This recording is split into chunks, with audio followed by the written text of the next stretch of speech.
Hello everybody, today I'm going to be reading one of my favorite Wimpy Kid fanfictions of all time, Breaking Point. It is around like 150 pages long, so it's going to be a pretty long one. Make sure you get your snacks ready.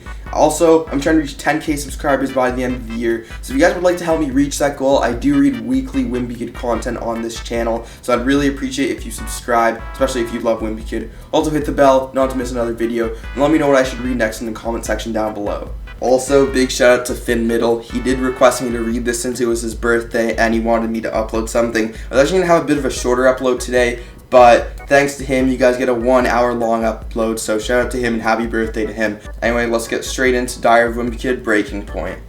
May, Monday. So, something really weird happened today.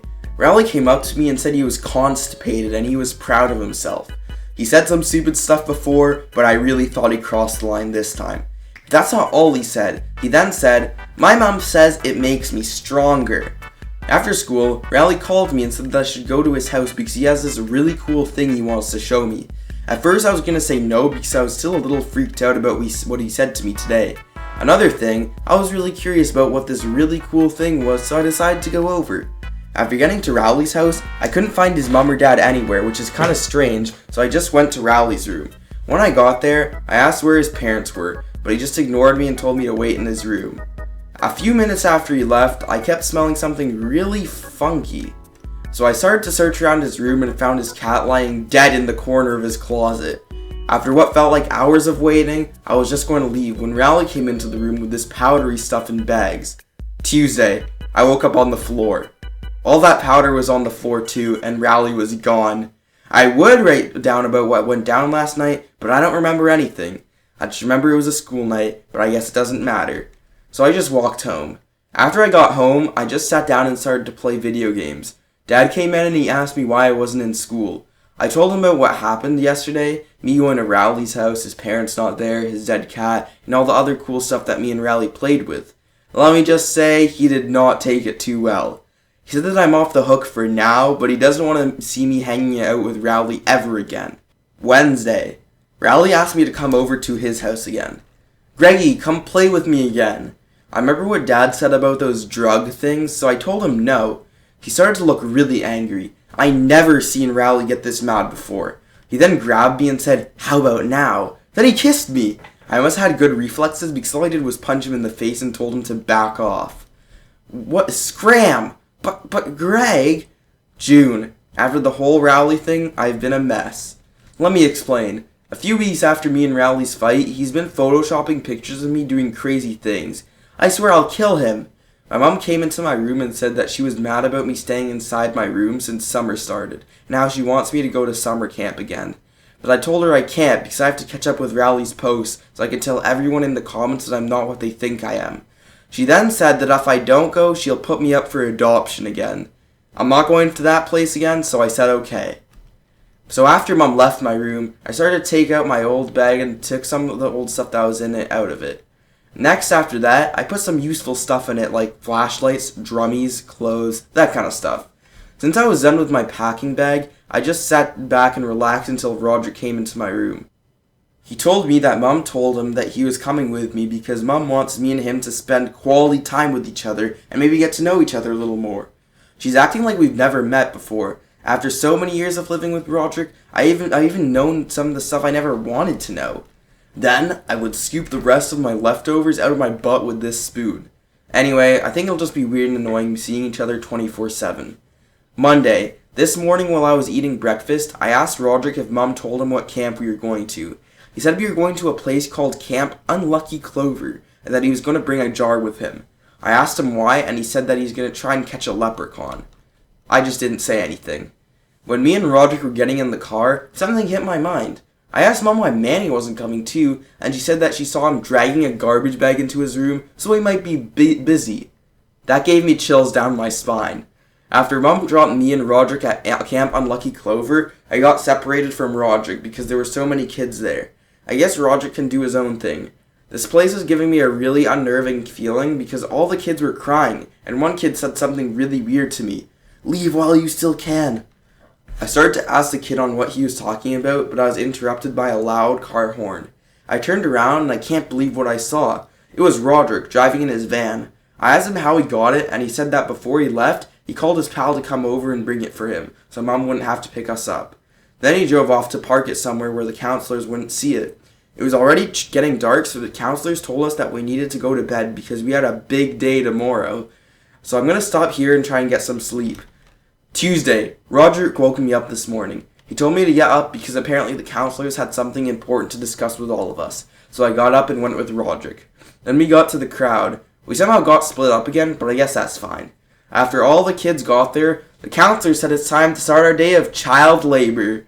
I couldn't believe my ears. Did Mom sign me and Roderick up for a child labor camp? This can't be happening. After that announcement, we went straight to work. The first thing the counselors made us do was carry these really heavy bags, and they smelled terrible, so who knows what could have been in them. Other than that, we had to transport the same stuff that Rowley showed me to these trucks. I hope they die playing with them. Soon after that long day of work, he had to go to bed. At least we even had beds. Later that night, I was jolted awake. I didn't know what kind of dream I had, but I did know it was a nightmare. I hope I get out of this place soon. Wednesday. Today we did the same thing we did yesterday. It was really boring. But one thing that caught my attention was that some kids went on the bus and left. I was really confused, so I asked some of the kids who were next to me what was going on. So one of them told me if the kids here didn't work hard enough, the counselors will send them to slaughterhouses. I asked them if there was some way we could escape and get out of here, and he said that the only way out is running through the woods until we find civilization, but that's highly unlikely. But one other kid started speaking up, and he said that the other way out is ending our lives. I wasn't fond of that idea, so I just walked away. I'm just surprised that I haven't died yet. At lunch today, if you could even call it lunch, the cafeteria people served us kids this weird-looking slop. I didn't even know what it was. Even heard one kid died from it. Maybe the counselors are trying to kill us. July, Tuesday. It's been a few days since I last wrote in this. I was hoping the counselors wouldn't catch me writing in this because they probably would have it taken away. I feel like I'm not going to get out of here soon. 11 p.m. I woke up last night because I heard someone walking through the cabin. I did see their silhouette, but I couldn't tell who it was. When I laid my head back down, I heard something crunch under my pillow. I plucked it out, and it said this: "Hey loser, meet me behind the cabin at 11:03. Roderick." Yep, that was Roderick's grammar, alright. I didn't have time to stand around for 3 minutes, so I just got up and went around the cabin, and then I saw Roderick in his van. I completely forgot about it until now. Same with Roderick. Come on, we're leaving. Once Roderick and I got in and started the engine, I asked him why he didn't do this in the first place. So he said that when he was finding a place to put his car, he accidentally drove over a kid and it somehow messed up his car. So basically we were stranded until he fixed it. And he did. Then we started driving blindly through the woods because it was dark and we couldn't find a dirt or gravel road. Everything seemed like smooth sailing until Roderick ran into something that looked like a cat and the lights on Roderick's van broke. Apparently someone heard us because we heard someone yelling behind us, so me and Roderick started running in the vast darkness. I couldn't see Roderick, but I knew he was behind me because I heard him yell, "Keep running!" So I did. August, Tuesday. You might be wondering what the heck happened. So basically when I was running in the middle of the woods in the dead of night, I came across a highway and Roderick caught up to me. There was a truck coming by, so we hitched a ride home.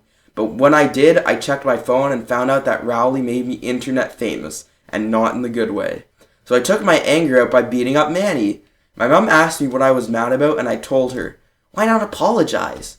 Yeah, apologizing was not an option. Lately he's been calling me retarded, and people would go on my account and make fun of me. Kids at my school have been catching the drift too.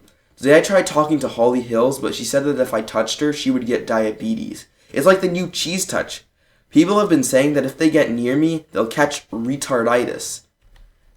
So I did what any other person would do, and I fought fire with fire. I decided to post a video that me and Rowley made a few years ago, when we were still friends, where I made Rowley eat cat poop from a litter box. Wednesday. It worked. I had over 100,000 likes on the video, and I checked Rowley's account, and people were making fun of him.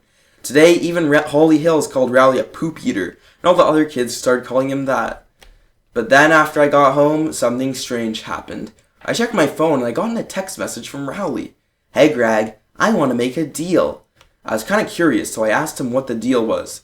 "Let me hear it first. By the way, don't make it stupid." "Okay, here's the deal.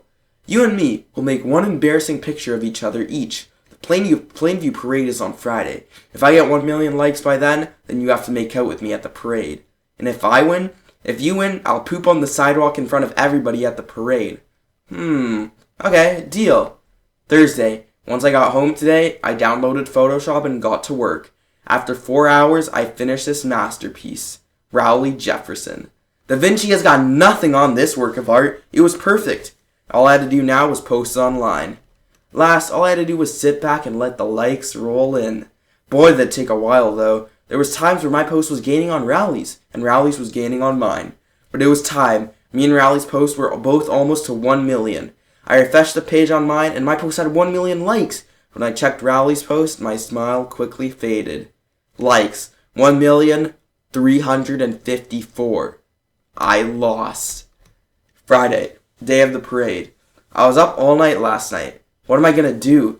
And out of nowhere, I got it. It might be the worst thing I've ever done, but at least it'll get me out of making out with Rowley. 2 p.m. I texted Rowley to meet me near the place where the parade ended. He showed up putting lipstick on, then he told me to pucker up. Right before he had gotten too close to me, I shoved him towards the road where there was a nearby float coming. Huh? Rowley was crushed. Rowley is dead. Thursday. A few weeks later, everything has calmed down. I even felt happy for once. Rowley's funeral's today, and I went. Not because I was sad, though, just to show off. His own parents didn't even show up. Something else was off, too. How come I didn't get caught? I mean, I was the one who killed Rowley. It's been weeks and there hasn't even been a news article about it. Well, Rowley is dead, so I don't have to worry about him anymore. September. Friday. Today at school, Principal Roy said that we were going to have a school talent show on Tuesday. I thought this would be a great opportunity to show Holly Hills how cool I am. Also, something strange happened today. When I went outside to grab the mail, Fragley was there waiting for me. I asked him what he wanted, and he asked if I was going to be in the talent show. Yeah, why? I will destroy you, Greg Heffley. Great, so now I have another weirdo on my hands. Monday. Okay, so the act I'm going to do is sing a rap song. I even wrote it myself, but I needed music for it, so I snuck into Roderick's room while he wasn't in there. But I couldn't find any music without any lyrics. But I did look in Dad's room, and I found a strange CD. I plugged it into one of the speakers in Roderick's room, and it sounded like some sort of cult music. Also, that wasn't the only weird thing that happened today. Today at lunch, I saw some pretty cute girls sitting at a table.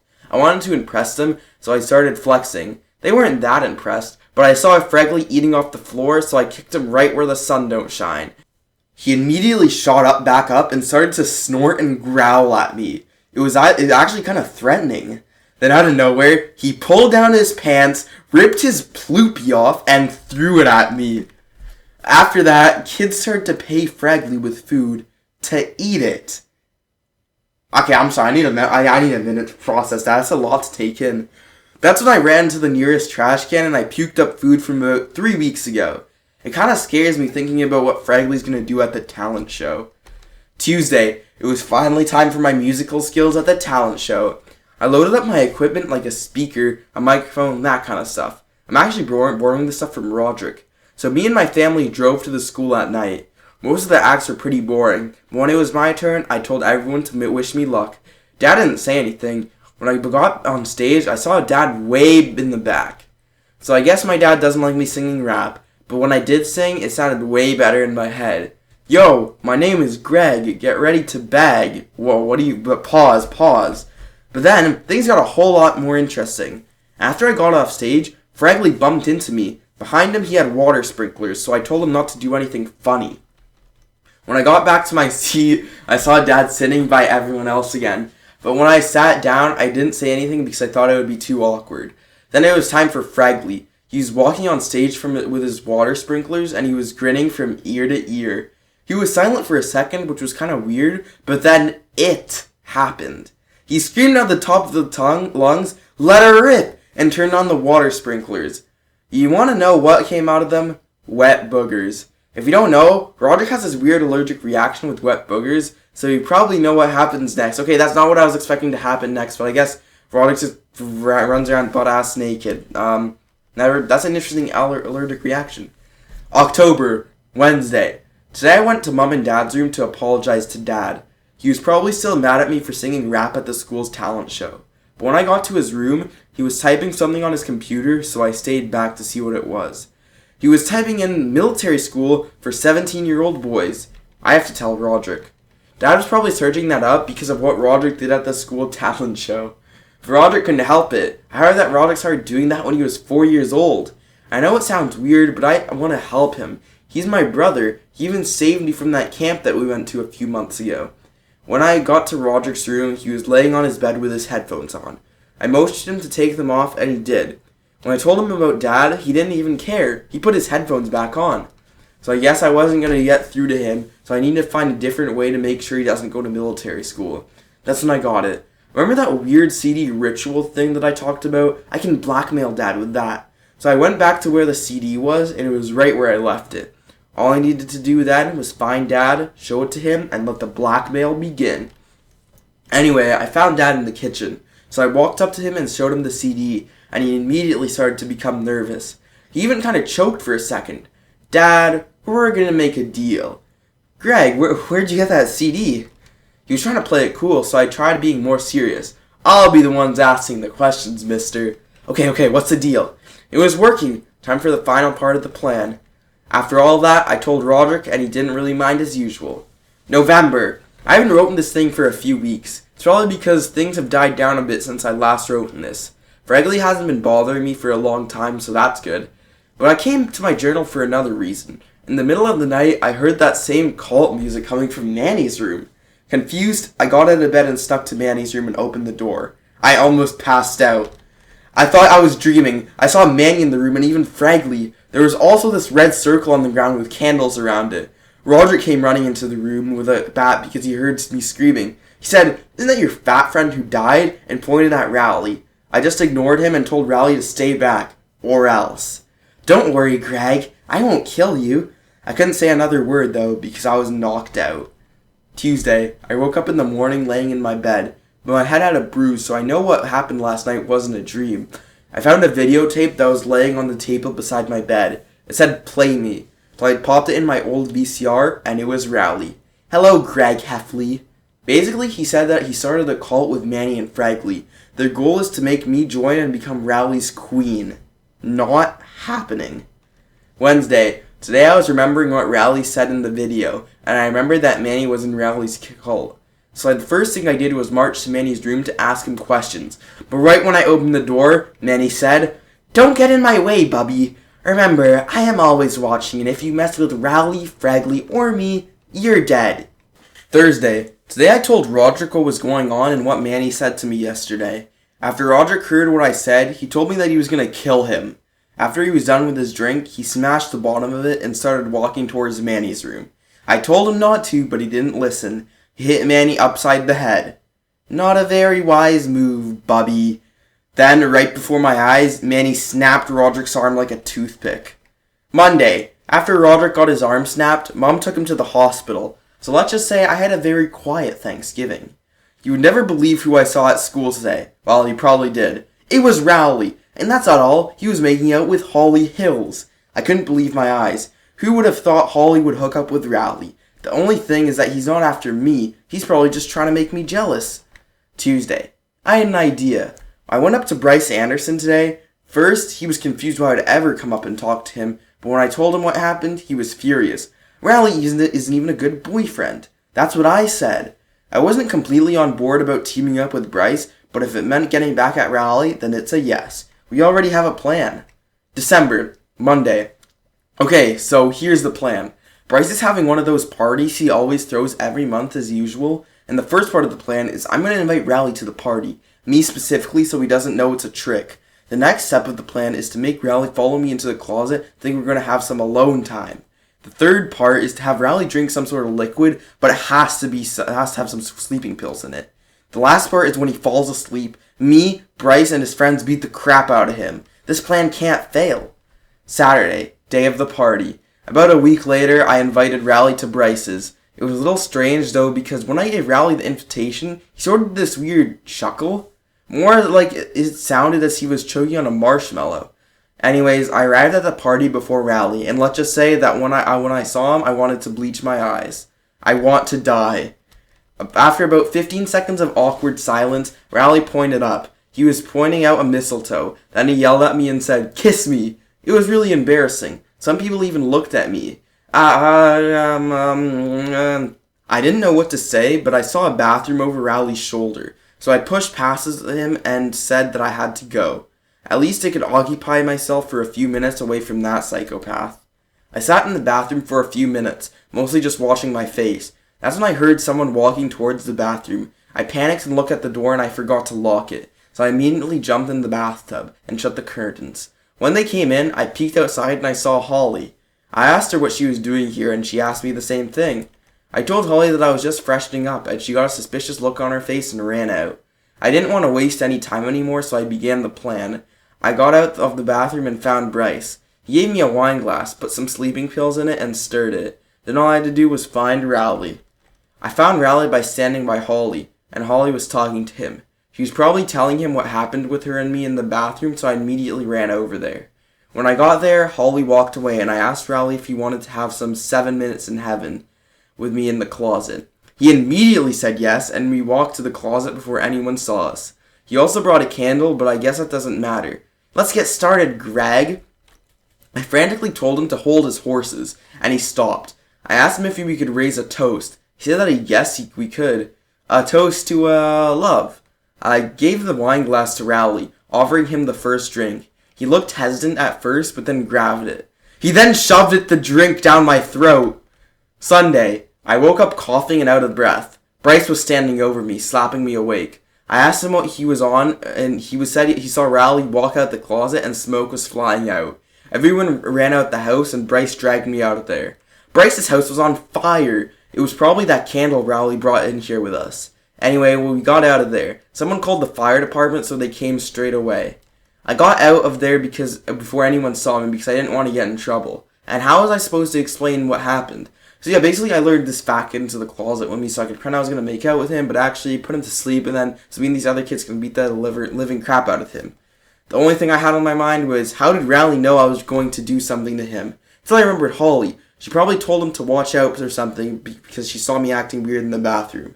If I could say one thing to Bryce after this whole thing, it would be Merry Christmas, I guess. January. I guess you could say that my Christmas was really lonely. It was just me, Manny, and my parents. It's really sad that my brother wasn't there. I didn't even get that many presents. Maybe if you hadn't tied a noose around your brother's neck, you'd get more. Christmas is supposed to be about family and friends, but I never did get any of that. Speaking of friends, I never heard from Bryce after his house burnt down. He might have left town. Fortunately, something good did happen. Roger came home from the hospital with his arm good as new, just in time for New Year's Eve. Manny wasn't there though, so I don't know what he was doing. I guess things are looking up for me now. Roderick made me feel better. I even caught him up on the whole Rowley situation. He said if I needed anything, I should come to him. Monday. Something really cool happened today. That guy Brian Little, the kid who made the wacky dog comics, died in the fire at Bryce Anderson's house. So now there's an opening in the school paper. I could totally win that. Brian's wacky dog comic was trash anyway. Sometimes the jokes didn't even make any sense. Wacky Dog by Brian Little. Hey Wacky Dog, say something funny.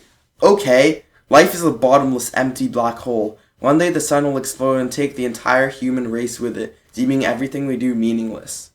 All I need to do is crack out some pens and some paper. How hard can making a comic be? Tuesday. Okay, so far I have these few comics as an idea. If you step on a crack and make a wish, it'll come true. Okay, let's see. Your whole family was just brutally killed in an explosion. It worked! Uzi Chawa. Rowley always had this dumb punchline, Zooey Mama. He basically stole it from me, but Uzi Chawa was always better. The next comic I had was this beauty. Hurry, this is an emergency. Ma'am, I think my burger has been poisoned. It has been poisoned. That was fast. I didn't put the Uzi Chawa in there, but I still kept the dark humor, which I think is good. But I finally made the best comic ever. I call it Booger Eater. Finally, my booger collection is complete. Hey, are you gonna eat those? No way, I've been saving this for 5 years. Hey doctor, my nose won't stop bleeding. Booger Eater is because you keep picking your nose. But it's my favorite sport. Of course, the main character, Booger Eater, is inspired by the one and only Rowley Jefferson. Speaking of which, he actually made a comic for the opening. Hey Greg, you pooped your pants. Nuh-uh, yeah, and you see the stink lines from the poo. From this, I could obviously tell that Rowley was trying to make me mad, but it didn't work. Believe it or not, Fragley made a comic too. Look, Greg's a frog! Haha! Yep. Wednesday. Something strange happened today. There was a knock on the door, so I opened it, and it was Fragley. He slobbered all over my face and pushed past me before I could even shove him out. He ran through the hallway on all fours to Manny's room. Who knows what they could be plotting in there? I ran over and I banged on Manny's bedroom door. Fragley poked his head out and said, "Stay out of our way, Greg Heffley." So much for confronting him. I just left it at that, though, because I didn't want my arm snapped by Manny. I'm kind of looking forward tomorrow, though, because that's when my comic wins. Thursday. Today was the day the results came in. Can you guess who won? And the new cartoonist for the school paper is Greg Heffley. I was hoping everyone would, or at least one person would recognize me, but they kept calling me Earwax. So I decided to look for clues, so I looked at the school paper and saw the monstrosity that was my comic. "Hi, my name is Greg Heffley, but you could call me Earwax. I like to shove earwax at my butt. I like to call it a muddy thing in a blanket." Oh, that's clever. It was humiliating. It must have been Manny and Fragley, so after school, I confronted him, and he said, "This is only the beginning." I guess it was too. Even the teachers were getting into it. Who wants a muddy pig in a blanket? By the way, that Earwax nickname is probably going to stick with me for the rest of my life. I can already see it. "We're kicking you out because your name is Earwax." Huh? Friday. After thinking about it, I'm taking this to the principal. I know kids are bullying me, but when teachers are too, that's crossing the line. So I went to Principal Roy about this situation, but it wasn't really what I was expecting. "Hey, it's the Earwax kid!" Even the principal was making fun of me. I went to my parents about it, and, well, you probably know what's going to happen next. "Whatever you say, Earwax." I give up. I thought the whole Earwax thing was going to die down by the end of the weekend, but it didn't. I did see a familiar face at lunch today. It was Shirag. I thought we could both bond over us being outcasts, so I sat by him. "What's up, Earwax?" "Right back at you, invisible Shirag." I guess it worked too, because we became friends at the end of the day. Tuesday. We had a snow day today because it was snowing and it was too cold outside. Shirag called me and asked if we could hang out. I definitely wasn't going to his house in this weather. I was probably going to get hypothermia just by stepping outside the door. So I told him yes, but he had to come to my house. At first, we were just playing simple things like board games until Mum came in with a surprise. "Look who came to join you." It was Manny. He probably thought we were plotting against him or something. I didn't want him bothering us, and it looked like Shirag didn't either. So when Mum left, we just ignored him. But for some reason, he kept sniffing Shirag like he had a slab of meat in his pocket. So Shirag does something that made me proud. Booyah! Shirag kicked Manny like a football to the moon. Right after that, Shirag grabbed him by the arms and chucked him in the furnace room and locked him in. Manny was really quiet about it too, which is weird. So I filled Shirag into the whole rally situation because if he pulls a stunt like that again, he could be killed. After a while, I decided to let Shirag stay over for the night because we probably weren't going to have school tomorrow. A few hours later in the middle of the night, we kept hearing strange noises from inside the furnace room. Me and Shirag shot up and looked at each other and immediately knew putting Manny in there was a bad idea. It was indeed, because the lights went out. I thought Roderick would help me out with getting Manny under control, but me and Shirag went to Roderick's room and he was asleep. I didn't want him to get hurt anyway, so I left him be. I guess it's just me and Shirag. So me and Shirag looked in the furnace room and he wasn't there. We turned the whole house upside down looking for him, but he wasn't anywhere. I even looked at the power box and it wasn't even touched. After a while, me and Shirag just called it quits. It was super late at night anyway, and we were very tired, so I went to sleep. Later that night, I woke up and this happened. Right when Shirag managed to get out of Manny's little trap, I grabbed Manny, shoved him into a box, and locked it. Manny moved around a lot in it, but when he finally calmed down, that gave me and Shirag some time to breathe. During that time to breathe, I got an idea. I taped the box shut and snuck out the side the house. Once I got to the backyard, I buried Manny alive. After that, me and Shirag had a good night's sleep. Wednesday. Thankfully the snow melted this morning, but me and Shirag still had school. When I was at home today, Mom looked stressed and Dad was there too. I asked Mom what was going on, and he said that Mom was looking for Manny all day and couldn't find him. Oh no! Wait, I guess it's fine, because how would they know it was me? I don't know why Mom likes Manny anyway. Do you know how many knives she's always found while she changes Manny's diaper? How did this get in here again? Anyway, Mom thinks that he's dead and we're going to do a funeral tomorrow. Thursday, while we were going to the funeral, Roderick asked me if Manny was actually dead, and I told him what happened last night. Then we went to the funeral and whatnot. It was kind of amusing, to be honest. Just knowing that we were having a funeral for my little brother, even though he's actually rotting in a box in my backyard, is funny. I guess seeing Mom distraught is a little sad, but I guess deep down, I don't really care. I'm just praying that Manny doesn't somehow get out of that small casket. Hopefully. Wednesday. February. The time of love. Or so I thought. Let me explain. So I started to fall in love with this girl in my class named Becky Anton. Since it was almost Valentine's Day, I decided I was going to give her a Valentine's card. I was going to give her an amazing store-bought card, but the people who make those things always put something cheesy on it like this. Will he be the noose to my neck? I obviously wasn't going to use something so original, so I made a poem. Roses are red, violets are blue. If you don't love me back, I'll kill you. From Greg. Thursday. Guys at my school will do anything to get a girl. This one guy, Brian Coolin, got this one girl that he liked to date her by cutting off his actual ear. How come I didn't think of that? A lot of other guys are using his idea and it's working. I think it's becoming a trend. All these kids are getting hearing problems now, and the parents are starting to complain to the school about these relationships. The next thing you know, they aren't using condoms. After the news broke out about how kids not being allowed to be in a relationship anymore, the whole school went haywire. I saw some of the girls protesting in the hallway, and they were protesting about not having boyfriends. Nuts or guts, that's not a great slogan. Friday, day 2 of the rule in school. It's actually getting a little bit depressing if you ask me. This one girl in my class named Jamie just broke up with her boyfriend forcibly. She hasn't gotten any work done in class, and I think she's just given up on hope. Obviously, some kids have been trying to hide their relationships. These 2 kids in school take their relationship very seriously. Their names are Karen Riley and Wally Marsh. So basically, these 2 8th graders came up to me and told me there was some weird stuff going on in the janitor's closet every day at 11 o'clock. So obviously I got a little curious and decided to check it out for myself. And I'm just going to say I was not pleased. I'm not going to go into very much detail. Bro, I'm sorry, but getting a blowjob in grade 6 is wild, bro. Monday. Apparently, the teachers find out about what Karen and Wally were doing and they put a stop to it.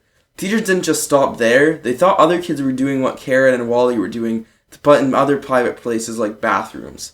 Now the teachers are always on everyone's tails during every second of the day to know what they're doing. Subject approaching the corridor 3 boys' bathroom. If this doesn't end soon, I'm going to go insane. Wednesday. The peak of this madness happened today. At the end of the day, a teacher was walking to her car until a group of boys appeared on top of the school building. What did they do? They threw used tampons at her. Thursday. It rained very hard last night and I couldn't sleep. It wasn't until 2:30 a.m. when I heard these little footsteps. They couldn't be Mom or Dad's footsteps or even Roderick's. It took me a little bit, but after building up the courage, I decided to take a look for myself. So I threw on some clothes and I wandered around the house. Strangely enough, I did find something. There was muddy footprints all over the house. Some of them were even on the ceiling. I don't even want to know how that happened.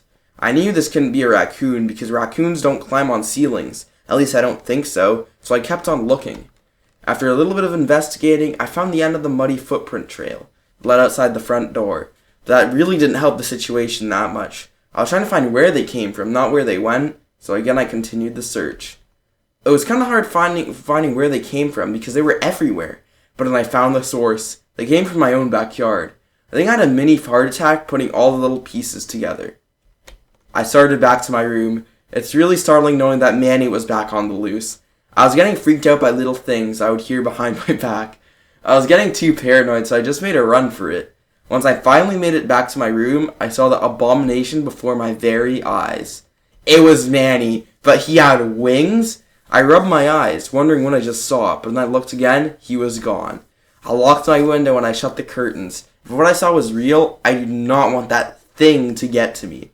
I was going back to sleep, but I kept my bedroom lights on. For now on, I'm gonna sleep with my eyes open. Valentine's Day. It's finally the day I've been waiting for. Today I'm gonna give Becky Anton my Valentine's Day card I made. But now I've got a small parasite after me. I have nothing to worry about. I'm gonna bring my gun to school today. It's not actually my gun though. I found it in Dad's box under his bed. It's labeled The End, whatever that means. I immediately went up to Becky when I got to school. I gave her the one I made that had the poem on it, but when I gave it to her, she said, "What are you, a pedophile?" What did she mean by that? I'm not a pedophile. I guess so much for that. So I just continued my day. But it's Valentine's Day. I should be with someone. I was sadly walking to my next class, but that was when I ran into Manny. Salutations, Bubby! After I quickly got a hold of myself, I realized this was my chance, so I shot a bullet at him. That's when I realized something. He dodged my bullets. That means I could kill him? But then Manny spoke up again and told me he was reincarnated as the Cupid. I asked him what that had to do with anything, then he shot someone behind me. I turned around and it was Ruby Bird.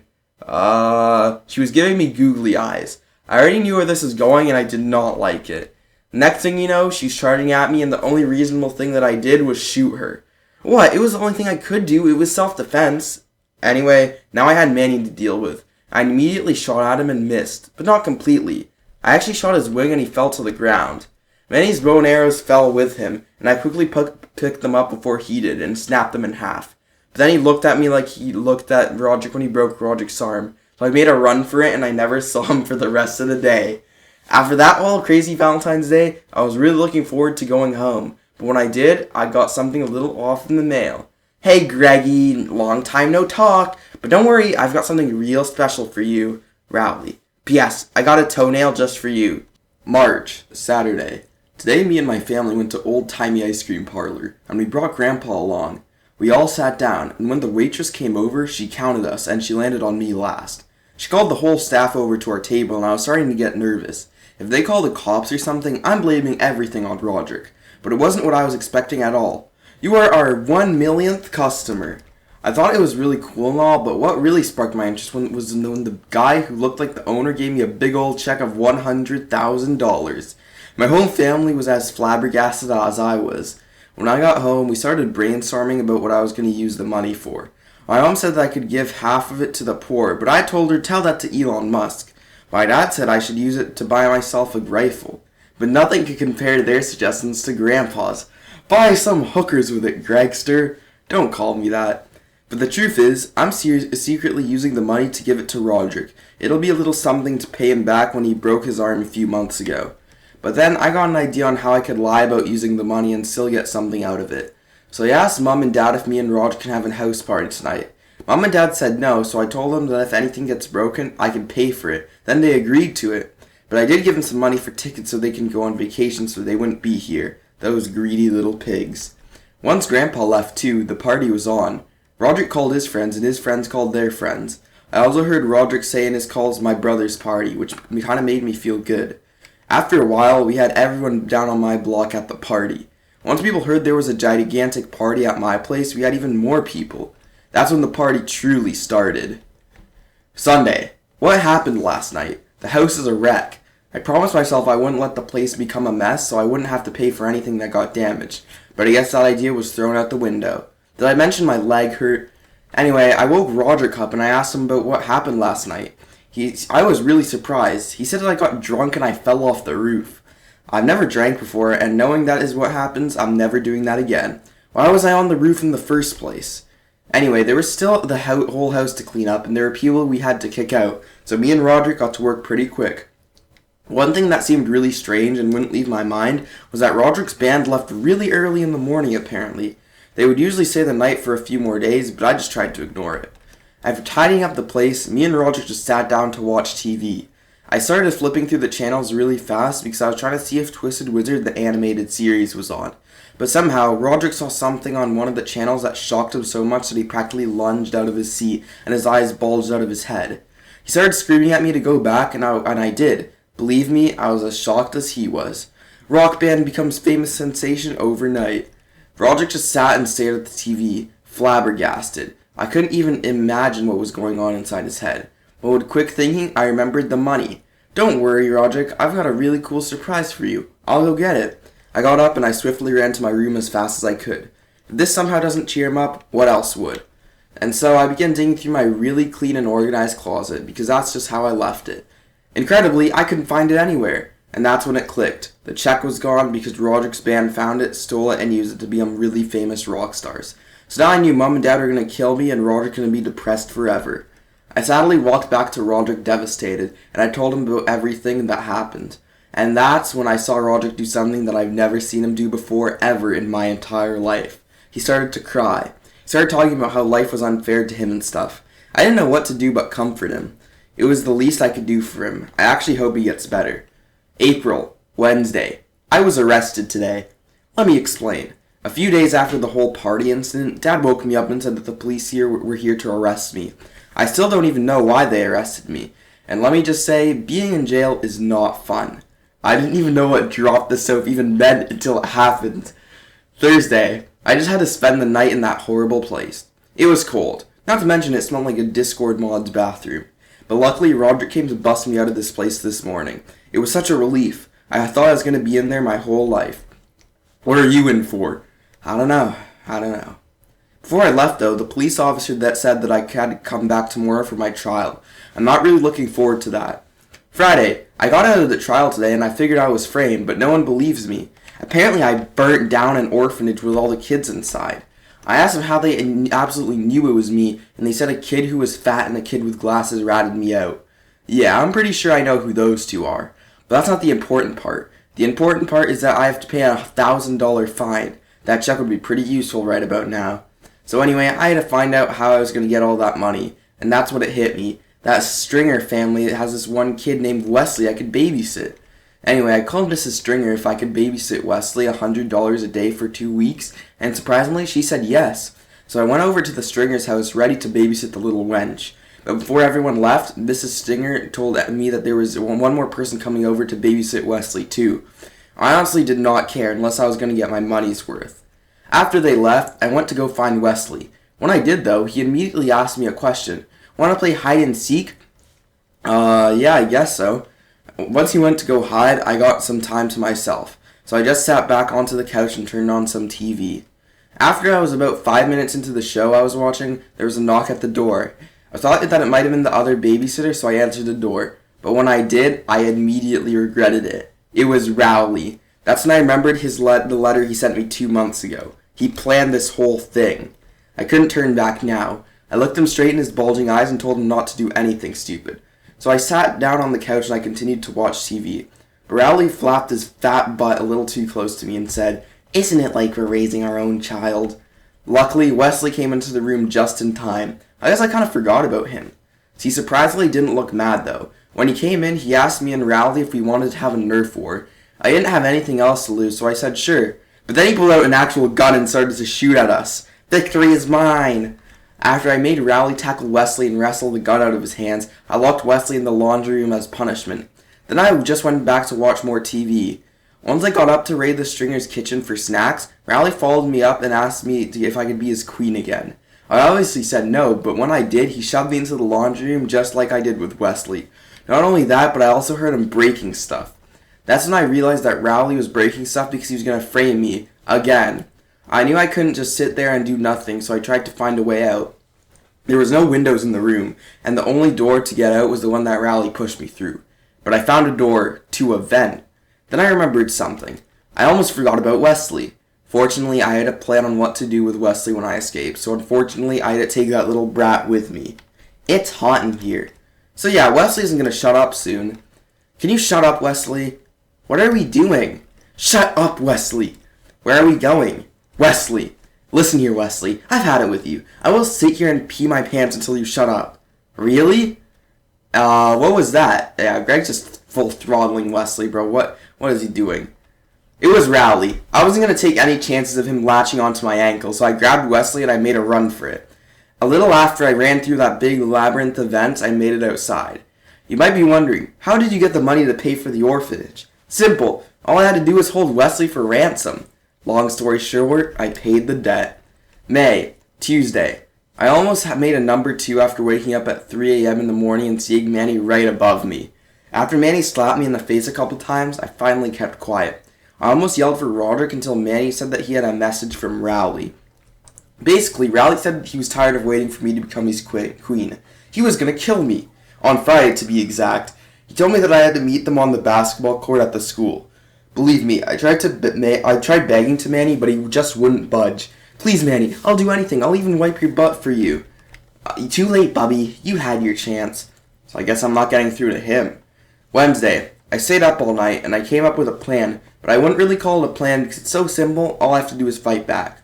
Yeah, I know what you're thinking. How are you going to fight Rowley, Manny, and Fragley all by yourself?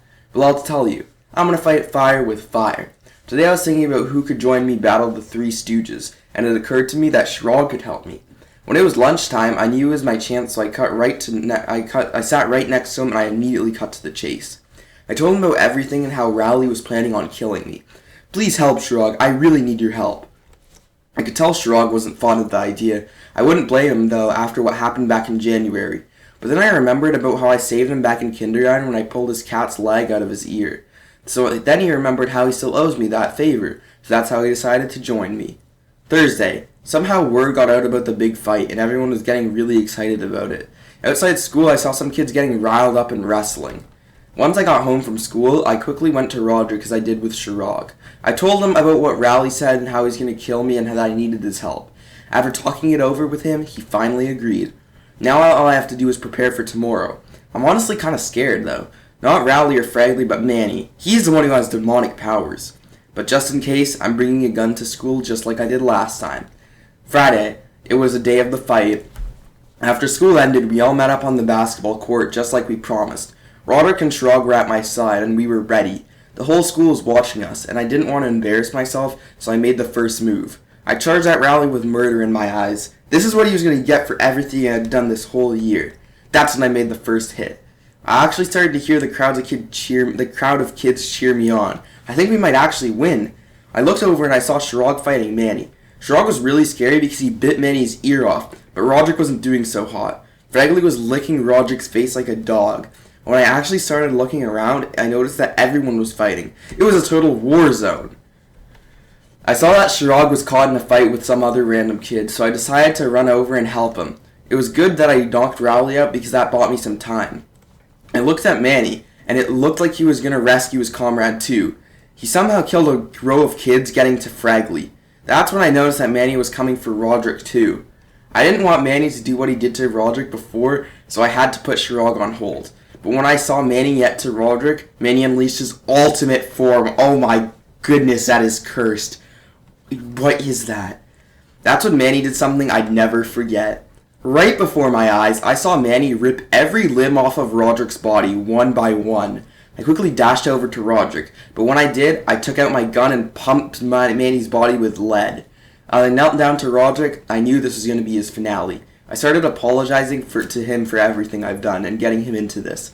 He started to cough up blood, and with his final breath, my brother told me, "This past year has been the best. Thanks for everything, pal." Roderick died. I'm starting getting a million thoughts through my head. One in particular was how this whole thing started. Everything that has led up to this day has been because of Rowley. Rowley did all this stuff, and it led to him to killing my own brother. When it broke me, I was done. I wanted to finish this. I walked through the crowd of kids and I shot Rowley right through his head. Most of the kids started screaming. They were scrambling around like ants. But I didn't see Fragley anywhere. He basically vanished, but it didn't matter. I already did what was needed to be done. I started to hear police sirens, so I grabbed Shrog and we both made a break for it. I told him what happened about Roderick and all, and he comforted me about it.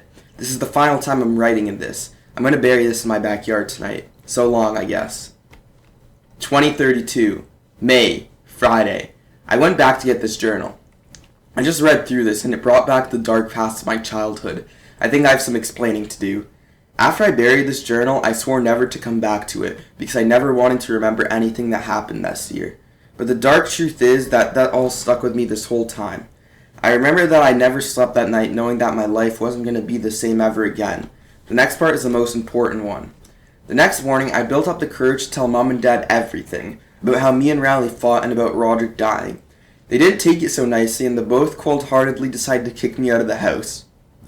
I wasn't surprised though, because they always have been like that. I lived a poor life for about 7 years, and the police never found out about me killing Rowley. One day, I decided to come clean and I told the police. That's when my story spread around the world like wildfire.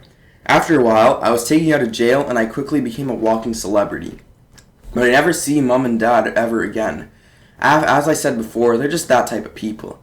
Since I became a celebrity, I was getting noticed left and right. so I decided to lay low out of the crowd and drive off to make a new life of privacy.